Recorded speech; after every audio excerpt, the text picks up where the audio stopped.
यहाँ पर चंद अहम बातें हैं जो कुर्बानी में हिस्सा लेते वक्त हमारे दिमाग में होनी चाहिए। सबसे पहले नंबर पर है रियाकारी, यानी कि दिखावा।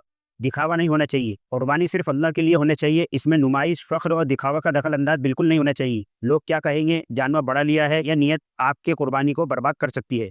नंबर 2, दिल में बोझ या नापसंदीदगी नहीं होना चाहिए। इससे लेते वक्त ये ना सोचे कि बस मजबूरी है इसलिए शरीक हो रहा हूँ, तो ये नीयत सही नहीं है। कुर्बानी शौक, मोहब्बत और अल्लाह के लिए सर तस्लीम खम करने का नाम है। नंबर 3, हिस्सेदारों से हसद और झगड़ा ना हो। अक्सर बड़े जानवर के अंदर 7 लोग शरीक होते हैं और उसमें कीमत और गोश्त के लिहाज से झगड़े होते हैं, तो ये झगड़ा और हसद आपकी कुर्बानी के अजर और सवाब को कम कर सकता है। नंबर 4, नीयत सिर्फ गोश्त की नहीं होनी चाहिए कि गोश्त ज़्यादा मिलेगा। अगर आपकी नीयत ये है तो ये आपकी कुर्बानी नहीं, इबादत नहीं, बल्कि ये आपकी तिजारत बन जाएगी। इसलिए कि अल्लाह तबारक व तआला ने कुरान पाक में साफ साफ फरमा दिया, जिसका तर्जुमा ये है कि ना हमें तुम्हारा गोश्त पहुँचता है ना खून, हमें सिर्फ तुम्हारा तकवा पहुँचता है। नंबर 5, किसी को कमतर या किसी को बढ़तर न समझे। इसलिए कि अगर किसी के पास बड़ा जानवर है और वो किसी हिस्सेदार को कमतर समझे और अपने को बड़ा समझे, तो ये गलत है और ये तकब्बुर है जो अल्लाह तबारक व तआला को नापसंदीदा है। बल्कि असल नियत ये होनी चाहिए कि अल्लाह, ये कुर्बानी तेरे लिए है और हज़रत इब्राहीम अलैहिस्सलाम की सुन्नत अदा करने के लिए है और मेरे दिल के तकवे के साथ